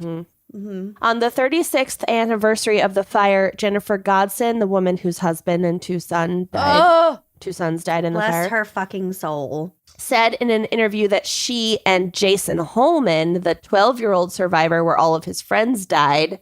Oh, So those- God, that was her child. No. No. Oh, It's okay. another kid, but he They're was the probably friends with her Godson son, maybe. Holman. Got it. Okay. Yep. Yeah, basically, there are these 2 groups. They were the 2 survivors. Right. They were the 2 survivors. And then both of them, the rest of their whole group died. They didn't know each other previously, but they're the 2 Right. survivors. Now they're trauma bonded for life. Yes. So she said in an interview that she and Jason Holman, both of them the sole survivors of their groups, have formed a lasting friendship. Quote, we're very close. It's like there's some kind of web that joins us together. We sort of had survivor's guilt. We're here and they're all not. Oh my God. I'm Yeah. glad that they have each other and they've connected with each other because there is no fucking way that I would be able to get through if I were this woman. I Yeah. can't even imagine being any of the survivors of the. No. I mean, I can't imagine being killed in this And fire. then nobody is held to account. Nobody. None. Your whole No family is fucking accountability. wiped out, and no one sees not even a day in court over it. Mm-mm. Fuck that. Poor And they had survivors. to fight to get a plaque. And that- which was that then lost. Got quote unquote lost and the tree uprooted. I mean, they have just been shit on by this park over and over and over again. Unbelievable. Is this place still open? Please tell me God no. Yeah, there's still a park there. Oh, Yeah, no. Let's go and take upper deckers in every toilet. Okay, it looks like a casino in Las Vegas. It's hideous. Yeah, she's not cute. So that is my case. God, thanks, I guess. Yeah, it's really sad. Fuck. Don't start Love it. insurance fires even if you think it's an off-peak time, because Well, you could kill children. Oh, these little boys. I know, the victims are so fucking cute. It's so sad. they're just little babies. They're So just little babies that were like small. out for like a night on the town. It's so sad. Ugh. After months of begging. Yeah. Yeah, for a couple of them, yeah. Okay. Great. We're Love it. moving Well, on. Thanks, Kenyon. You're welcome. This should is we- the point of the show. Thank you for setting that train on fire. And now let's hear a word from our sponsors. Tell everyone. Oh, I just did. Yeah. We found her. Kenyon voted for the guy who set the ghost train on fire. Oh my God, she did. And Trump. Twist, though. She double voted. Twist, though, it was Biden. So, Thanks, shovel on Obama. twist. Thanks, Obama. 2023 is our year, people. It's the year of good, feeling good, doing good, being good to yourself. And Kitsch makes feeling good simple with luxurious, game-changing essentials that beauty enthusiasts swear by. Yeah. I owned some Kitsch products before they were even a sponsor of this show. Love that. So, whatever your budget, your skin type, your hair type, Kitsch believes that you deserve little indulgences at affordable prices morning, noon, and night. Do not just savor it, just Don't lean into skimp. it. Yes, don't skimp. Started in 2010 by selling hair ties door to door, literally just hustle and a dream. That's the cutest thing I've ever heard in my life. I know. Kitsch is self-funded, female-founded, and now carried in over 20,000 retail locations. They're for real. That's amazing. Kitsch's bestsellers include satin pillowcases, caps, and eye masks. This is where my introduction to Kitsch came in. You know I love an eye mask. I do know you love an eye mask. Their satin is vegan and cruelty-free, and they are super great for your hair and your skin while you sleep. I love their satin pillowcases. They just stay cold. Like, yeah, it's always the cool side of the pillow. Yep. They also have shampoo and conditioner bars. Yes, bars. Love that. Bottle-free No plastic beauty. waste. Exactly. Oh, obsessed. And they have heatless satin curling rollers. So say bye-bye to Stop. heat damage. Yeah, there are TikTok videos of people throwing away their $600 curlers for this. Love. The amazing thing is this is only a fraction of the price at $18. Stop. 1.8 Oh my God. USD. If you hear me running to order these rollers, Yeah. sorry. Kitsch also has quick dry hair towels. Love those. Their classic hair ties and scrunchies and so much more. You got to check them out. And right now, Kitsch is offering you 30% off your entire order at mykitsch.com/gals. That's right. 30% off anything and everything at mykitsch, spelled mykitsch.com/gals. One more time, mykitsch.com/gals for 30% off your order and treat your hair care. Try that. Are you ready for my case? Are you ready for Yes. ready for my case? I'm primed and ready to go. Oh As God. she strings Okay. her cheese. God, just please tell me that you're done with the soup. I'm not done. It's not gone, but I can be done. She's the slowest eater of all time. That was That's that was true. a dumb question. I haven't But eaten also- dinner. This is my dinner. It's 8 o'clock. I get it. But also, I can't see you because I have to read my notes anyway. So it's fine. Sip away. Perfect Kenyon for will just have you. to deal with it. Yep. So, y'all know I usually hate a mystery because my ADHD cannot handle open-ended shit. So, I like, love thank you, it. Kenyon. Yeah, I know. You love it. But this one drew me in, and actually, I do think I know what happened, so I feel like a little better about it, and we'll discuss. So, let's travel to a little town called Nashville, Indiana. Oh. In the in the Oh, 1970s. Gotcha. Oh no. I can This is the homophobia is like radiating. I know. I Oh, can smell yeah. it. I can smell This is a quiet white community. it. You don't say. And in the 70s where this tale kind of takes place, only about 700 people lived in the town and everyone Was knew racist. Oh. everyone. Well, yeah. comfortably living together in this racism colony called Nashville, Indiana. Okay. So nothing ever happened here. This is like the kind of town that has like one bar, one grocery store, one gas station, And a funeral home. one funeral home, one paved road. Yeah. One stop sign. Everybody has like a tab at every store. Exactly. Yeah. Everyone knew everybody's business, which is like equal parts my nightmare and the result of how I conduct myself on this podcast. So I've done it to myself. Anyway, Clarence and Geneva Roberts were the king and queen of Nashville, Indiana. Everyone knew them. They were very involved in the community. Clarence and Geneva had been married since 1941. She came from a poor family, but together they rose in the Nashville, Indiana society. Wow. They had Nashville. 4 sons. Nashville, Indiana. They had 4 sons and a successful family business, and they seemed to be the perfect couple. Everybody was like, whoa. Hello, Jackie and fucking Clarence. JFK. Let's go. Clarence O. So Clarence owned and operated the not a hardware store, but the hardware store in town Yep. with his brother Carson. Clarence was elected sheriff in 1950 by a landslide. And he had A landslide of incredibly 15. Eligible voters. Yep. And he had an incredibly high status at the Masonic Lodge and a gold ring reserved only for those at this level to prove it. So apparently, 33rd degree Freemasons are like the top level that you can hit. Can and like, we do a Freemasons crimes I literally have it in my because notes. I need a adding Freemasons it. episode. I'm adding it.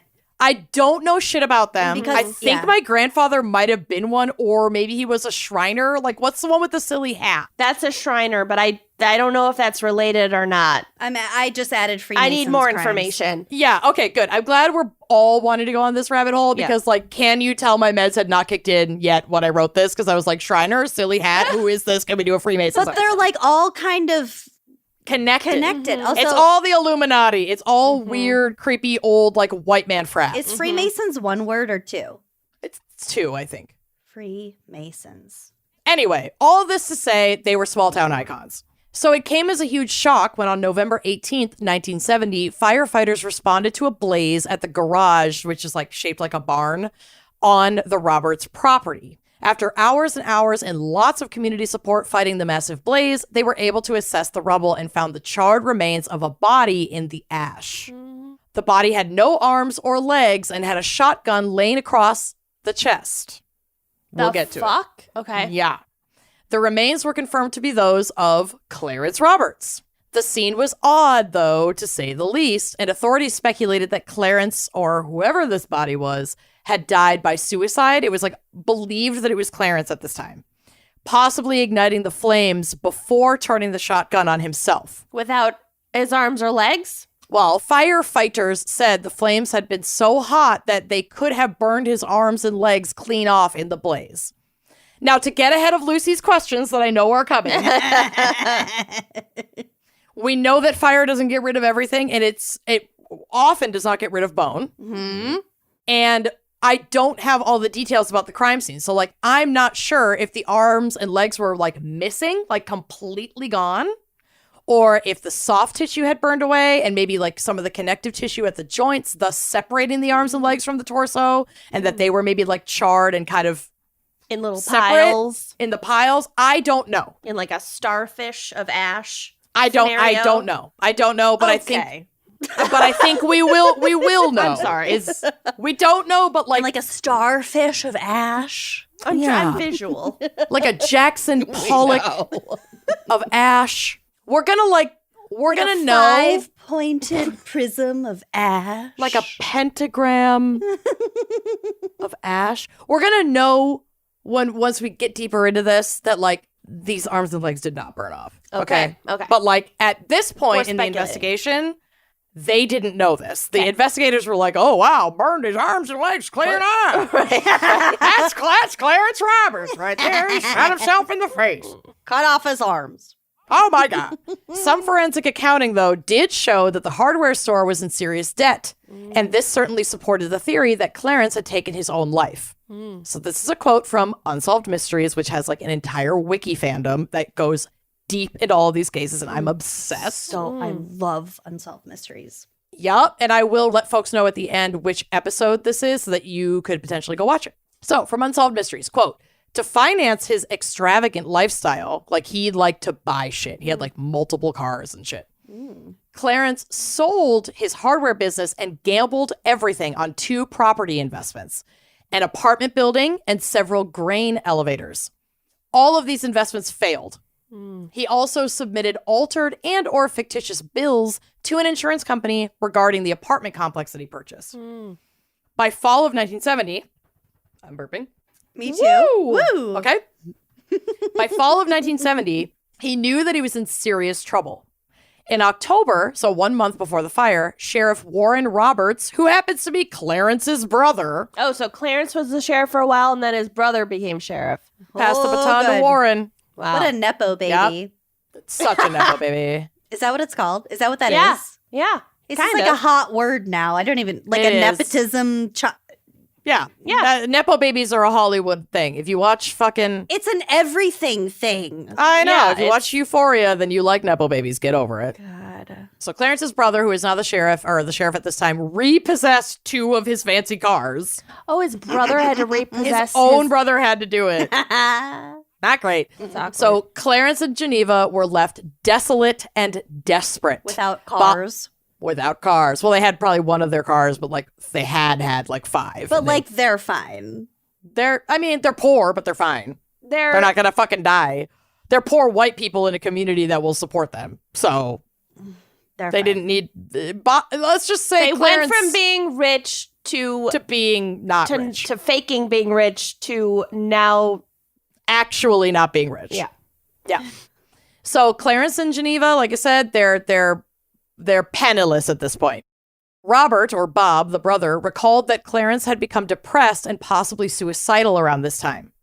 Ashamed of his squandered fortune, a close friend of Clarence reported that he had seen the man crying and speaking of suicide as a means to, quote, make his wife the richest widow in Brown County. Oh, God. So Clarence had taken out a $1 million life insurance policy in 1970. So this is a lot of fucking money. It's a lot of fucking money now. Naming Geneva as the beneficiary. And he did this not long before the fire, like weeks, maybe a month or so. Smart. Like, sus. That is the smartest thing you could do. It's the most smartest. Because it's not So- going to pay out if it's proved to be a suicide. Am I right? Exactly. I well, mean, it's not going to it pay out if depends it's on- proved to be fraud, for sure. Correct. It's the fraud that's more concerning because the suicide is more like a case by case and insurance company by insurance company Oh, situation. Oh, okay, I but get it. but if it turns out to be fraud, Right, then, yeah. then they're not going to fucking pay. Or premeditated, for sure. I'm If a it's- little slow. I get it. No, The you dig get will it. has faded I get it. big time. I get it. So, County Coroner Jack Bond reviewed all of the information gathered from the fire and the first report that had declared the remains to be those of Clarence Roberts. Jack doesn't think it is Clarence Roberts. So, he finds several egregious details in these reports. Though the death had been suspected of suicide, there was actually no reported head wound at all, which would be almost impossible to miss, even if fire had eaten away at all of the soft tissue of the skull, and even if a large portion of the skull had been charred. Yeah. A shotgun blast would be extremely hard to miss. A shotgun's going to blow your whole gourd apart. Pretty much. Also, the way Clarence had been identified in the fire was weak at best. His gold Masonic ring engraved with his name was found underneath the remains, but it was barely damaged. The remains were where allegedly the arms and legs had burned clear off from the intense heat of the fire. A heat intense enough to destroy bone would immediately destroy gold, which has a much lower melting point. So someone tossed And his arms and legs and hands are gone. a body or a not even a body, burned it, and then was like, shit, it's got to be Put me. the ring in there. Throw the ring in there. Put the ring in there, lay down the shotgun. It's a suicide. We're good. Where does arms and legs go? We don't know. Maybe you never had 'em. Maybe never. Well, no, he did. But we'll get to it. Then they went to dental But records, his and the class records ring was in perfect condition. It's a Masonic Never ring. It's had not to a have it class signed. ring. Whatever. 33rd Class level. of the Mason ring. Whatever. So then they went to look at the dental records, this coroner, and the records on Clarence Roberts did not match the remains found in the fire. There were no teeth. No, this guy's an idiot, left his teeth. Because of the suspect nature of the fire and the evidence collected, the insurance company refused to pay out the policy to Geneva, leaving her penniless and working as a dishwasher in a local restaurant. Wow, he really did spend all their money. Yeah. Yeah, she had nothing. Wow. So, did Clarence want out of his debt without having to actually take his own life? Probably. Did he stage an entire scene to fake his own death? Probably. Collect on life insurance and live in secret with his wife? Probably. If so, where the fuck was he? If the town was so goddamn small, wouldn't someone notice him lurking around?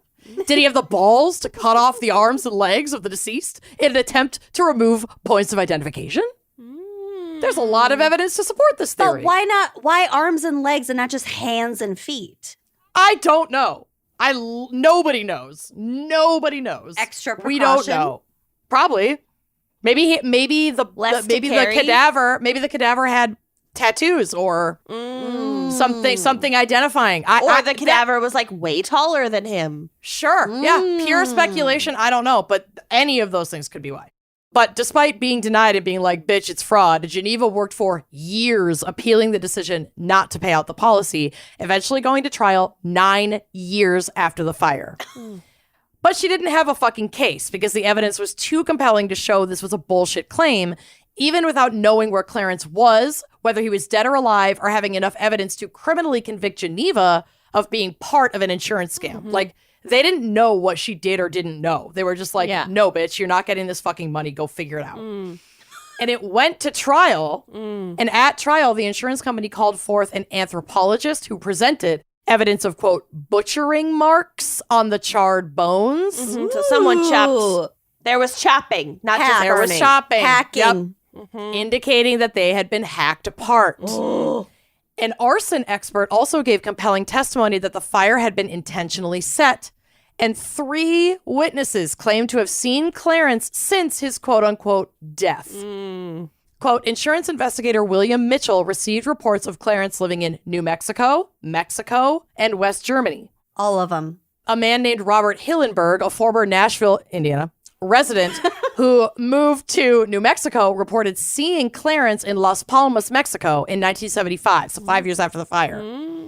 Other acquaintances reported seeing him in various locations in 1972, 74, and 75, but none of the sightings could be substantiated. Imagine the gossip in the garage with the beers.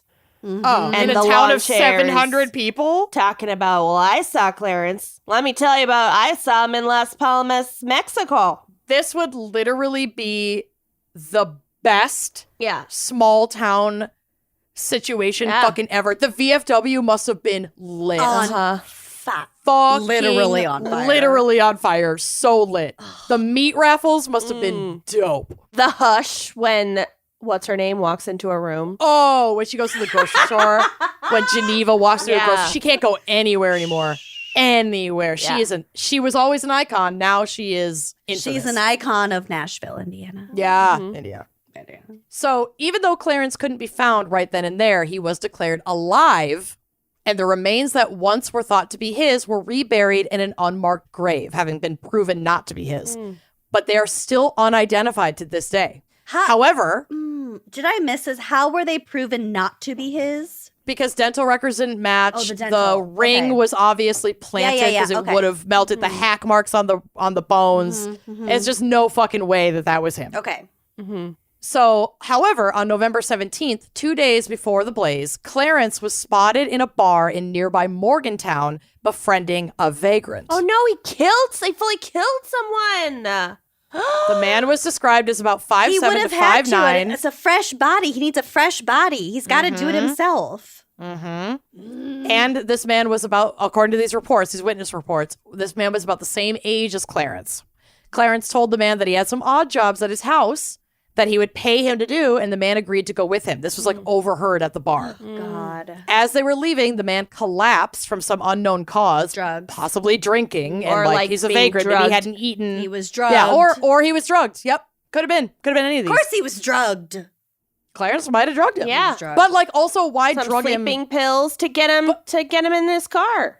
Well, but he had already agreed to go with him to do the odd job. So why not offer him like water or a beer Well, he doesn't want him to fight in at the car. the house?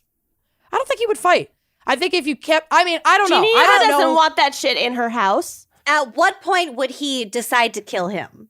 He doesn't want to attack him. He doesn't want the violence. He wants him already passed out, already unresponsive. Oh, for And sure. I then just feel like cut maybe his shit off. Yeah. Yeah. If it were me, if I were Clarence, I would have drugged him, personally. well, sure. I also would have drugged him, but I wouldn't have drugged him at the bar. Because he's already I agreed wouldn't to have come with killed me him. to my house to do odd jobs. Okay. So I wouldn't need to drug him at the bar. What I would do is I'd get him started on some odd jobs, offer him a beverage, drug him, and then kill him. So that's like this timeline to me doesn't really add. This is not Well, logical. not everyone's Clarence. as smart as you are. Yeah, that's obvious. But also easier to already have him in your vehicle. Yeah, but then you got to lift a dead weight 5'9" Look, guy it's out of his your car fir- and drag It's him. better than Presumably lifting him his- twice. I'd rather only lift him once. Exactly. By not. So don't drug him. So you drug him got- before he gets in the Moving car. on. No, I I see will what die you're on both this hill. saying, but I need to go pump. So we need to get through this. I need Twitter, Instagram, and Facebook Drug him to before he gets in the let us car. So know. he's already in the car. You can dismember in the car. Then you drag it out. But he didn't dismember him in the car. There's no evidence in the car that he dismembered him in the Well, car. whatever. You're moving him one less place if You he's wanna We don't already even know drugged. if he was drugged. You want to be sure that was he drugged. doesn't get wise too early, so you preempt out of caution and you drug Listen. him in the bar, and he's already a drunk, so no one's going to be suspicious of you carrying him out. It's stupid. I said what I said. I'm going to move on. Okay. So Clarence said that he would take the man to the hospital because he collapsed like in the doorway of the bar and everybody's like, holy shit. But investigators later checked all of the hospitals within a 300-mile radius and found that the man fitting this description had not been admitted to any of them on the night in question.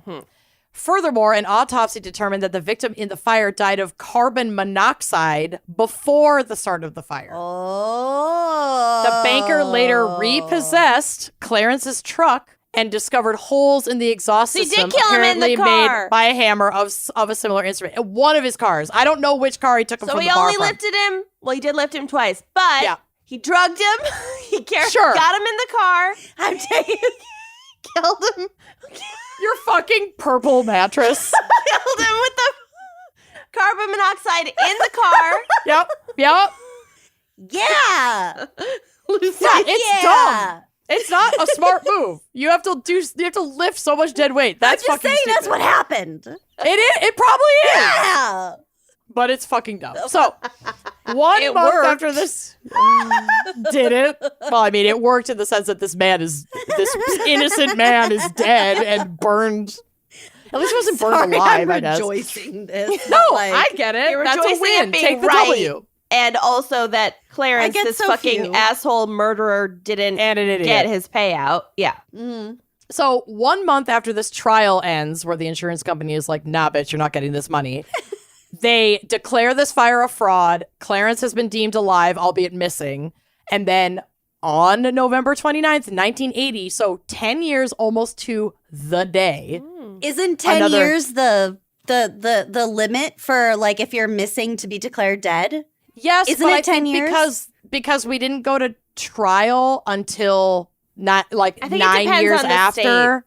Too. And then he was declared alive like at that trial 9 years after. Okay. But it was just like a loose, yeah, he's probably alive, but actually we don't know because we haven't seen him. We don't know where he is. But There's this guy just is not something him. about those days after Thanksgiving where he just People needs freak to out. set a fake fire.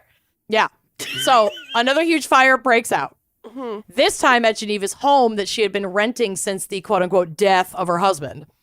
Once again, the small but mighty fire crew battled the flames for hours on end until it was finally safe to assess the wreckage. Inside the charred shell of the home, they found 2 bodies. These bodies were identified as Geneva Roberts and fucking Clarence Roberts.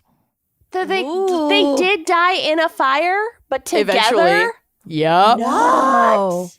Y'all. On it's nuts. purpose or Well, karma? We'll see. Okay. This is a good question. We know that the fire was intentionally set. This was arson. But the theories... The vagrant came back. I know what you did last summer. No, the vagrant's dead. Okay. Vagrant's dead. He's got no arms or legs. He's buried. Okay. So family members were asked to help identify Clarence's body, and they all reported that it was not Clarence. Nobody believed he had died in the 1970 fire, and nobody believed he had died in the 1980 fire. But he killed Geneva? Maybe. They believed the remains to be those of a man who had been living on and off with the, quote, widow, Mrs. Roberts, in the rented house for the last 6 years. Family members did not know his name, but neighbors had seen him and also claimed that he was not Clarence. So who the fuck was that guy? Yeah, really. Was it Clarence in disguise? Yeah. Or was she seeing a guy on the side and Clarence got pissed? I don't know. If it's Everyone Clarence thought playing not Clarence. it could be Clarence playing not Clarence. Yeah, that's what we're saying. Clarence I know. Everyone but that's thought- just weird. It's weird, but if he faked his death trying to get insurance money and didn't really have anywhere else to go And and just wanted wanted to to stay live with with his his wife. wife, I can see it. I can see the logic. Especially Either way. if nobody else got to know the person living there. Yup. Everybody thought this whole situation was super sus, including a reporter named Helen Ayers, who had been covering this story and had formed a friendship with Geneva. She always said she felt like Geneva was hiding something or someone, refusing to speak with her inside her home and always sitting with her on the back porch instead, which was like a point of interest because especially in this town where hospitality is so key, Yeah, you invite people in. being invited in is like it's like a But foundation. She couldn't invite someone in because then they She would could see not. that it was Clarence. or Not someone. Clarence. So neighbors told Helen when interviewed that they had heard Geneva speaking with a man in the house from time to time, but that the man's voice was not Clarence's voice. Even Clarence's own sister, who lived next door, said the voice was not Clarence. Next door. Next door. Ultimately, the second body in the home was identified as belonging to Clarence, but in Nashville, Indiana, the mystery remains. So it's just there are two camps. There are people who say, yeah, it was Clarence. He was Yep. living there the whole time. And other people who say, This is some rando. That's not Clarence. Where the fuck is Clarence? wow. This is So fucking again, from weird. Unsolved Mystery, it's so fucking weird, you guys. From Unsolved Mysteries, quote, the second fire was a clear-cut case of arson. Detectives could clearly follow the burn patterns from Geneva's bed into the adjacent room where Clarence's body was located and then down a hallway and out the back door of the house. So it was a third. They're saying these two people were killed and it was a third party who did it? And that's also a possibility. Or Clarence killed Geneva, poured all the shit, and then was like, well, there's no way I'm getting away with this. And then doused himself. Doused himself, went back in the house, and just went down with the ship. We don't fucking know. It's so wild. So, based on the evidence, they determined that Geneva had been murdered. They are certain that turpentine was used to ignite the fire. However, they don't know who started it. It could have been Clarence. It could have been a third party. So, Detective Anderson, an investigator who is assigned to the case, believes that a third party might have been responsible. And questions still circle this The case. third party might be the real Clarence. It might be the real Right. Clarence, or it might be the lover Yeah. that Geneva had been with. Clarence shows back up. Yeah. The lover is like, fuck this. Y'all are going down. This is And lights him on, so kills fucking Geneva, twisted. and lights him on fire. We don't know. Oh God, this is so twisted. Isn't it weird? Yes, it's weird. So, like, there are so many questions around this case. And this case is considered closed. So, like, we're not going to Okay. fucking find out. Okay. But, like, who was the man in the first fire with the arms and legs chopped off? Who set the second fire? Why did they set the second fire? Who was the mysterious man at Geneva's house? And why did she hide his identity? Like, if she was a widow, who fucking cares that she's seeing somebody else? That's why I think it was Clarence in disguise. And that's the key question. Like, where the fuck is Clarence? Is he in the grave of the 1980 victim? And some family members are doubtful of this. They protested when a headstone with his name was put in place. And the answers to these questions, we may never know. Wait, your theory is that Clarence is still alive and he orchestrated all of this? No. My theory is that the second fire, He the started body, it. Yeah. the body found in It the was a second murder fire suicide. was Murder Clarence. suicide. I think it was either a murder. Yeah. Yeah. I actually mostly think it was a murder suicide because I think Clarence never left. I think he was disguising Or he his left voice for a short period and came left- back. Exactly. I think he was disguising his voice. I think he was in disguise, and that the whole point of this was for him to fake his own death. They collect $1 million, And then it didn't work out. But like, where the fuck is he gonna go? At what point did his sister think that it was not his voice in the house? Was that after She the was- second fire? No, she was interviewed over the course of the time that everybody's still gossiping and trying to figure out what the fuck was going on with the Okay. first fire. Okay. By that reporter Helen. Got it. And neighbors and Helen had neighbors and the sister had told Helen, like, oh yeah, of course you weren't invited into the house. There's some rando living in there. She's trying to keep him a secret. We don't know what the deal is, but we've heard him and we've seen him a couple And times. it's not He's Clarence. not Clarence. Okay. It's Clarence in But it disguise. could But have it fucking been Clarence. might have been Clarence. It was probably Clarence. Wow. So I don't know. But the prevailing theories are Clarence murdered Geneva and an unknown man before setting the house on fire, and then he fled. So there's a theory that he's alive. And he got another body to Yep. fake himself. Or not even just getting another body, but like maybe that was the lover. I don't know. But there's like a medical, someone took like, the coroner took like an x-ray of his remains of Clarence at the second fire and was able to like match shit from the x-rays to medical history of Clarence. That's why I really do think It is him. the second body is him. So like, if he lit it, You think he should shoot himself? I do. Okay. I do. If the first theory is the one we're going to go to, it doesn't make sense to me because then like, where the fuck is Clarence? And who is the second guy? and there like, haven't there's- been any sightings of him since the 1980 fire. Not that I know Because of. the first guy wasn't Clarence. Mm-hmm.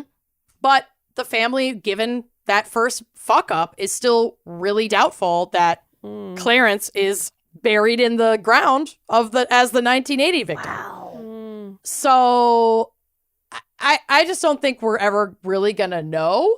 But I'm pretty confident. Yeah, I agree with you. I agree Pretty with you, confident too. it's Clarence. Mhm. So, But blah, they blah, blah. couldn't. But They couldn't look at the teeth. I mean, I'm sure they did. But it's it's 1980, so Yeah. So another theory, Clarence and Geneva died by suicide together so that their children could cash in on their life insurance after almost a decade of struggling to cash out their policy. I don't know if they are selfless enough for this. I think it's less about making sure their kids get the money and more about there's no way we're going to get out of this. Yeah. And It's we it's hate fucking being poor. done. Yep. And we hate being poor. And if I can't have Geneva, then nobody can. So I'm going to fucking kill her and then end it all. Or she's Or- pissed at him that he got them into this situation, and now she's like washing dishes every night, and he can't leave the apartment, and Yep, they're they're like miserable. stuck together. Yeah. Like, you're in hiding. Yeah. I'm It's high stress. It's not good. Yeah.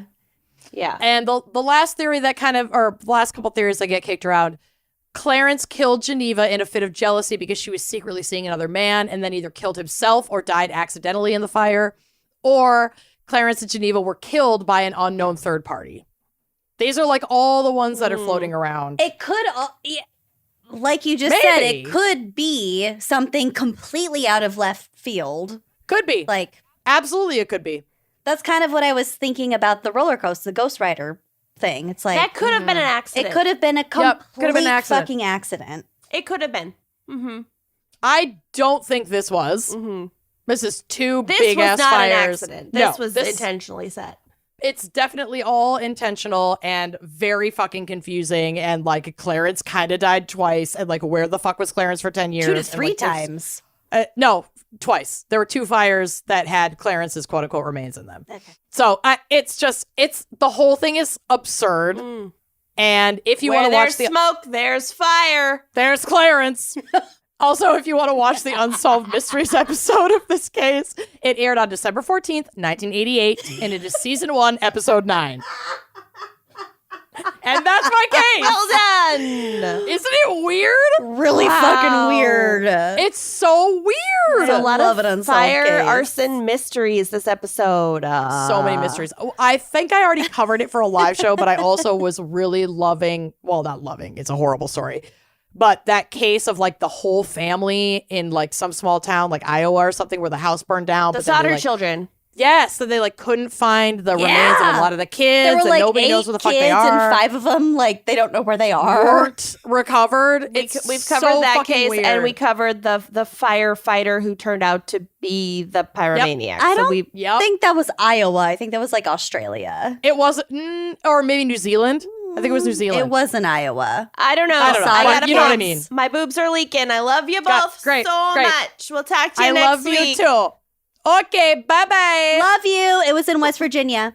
Okay, bye. Oh, nailed it. Bye. Thanks for listening to Wine and Crime. Our cover art is by Kala Yip. Music by Phil Young and Corey Wendell. Editing by Jonathan Camp. Check out our website and blog at wineandcrimepodcast.com. You can also follow us on Facebook, Twitter, and Instagram at Wine and Crime Pod. If you have questions, answers, or recommendations to share, email us at wineandcrimepodcast@gmail.com. Episodes are available on Apple Podcasts, Stitcher, Google Play, basically wherever you get your favorite podcasts.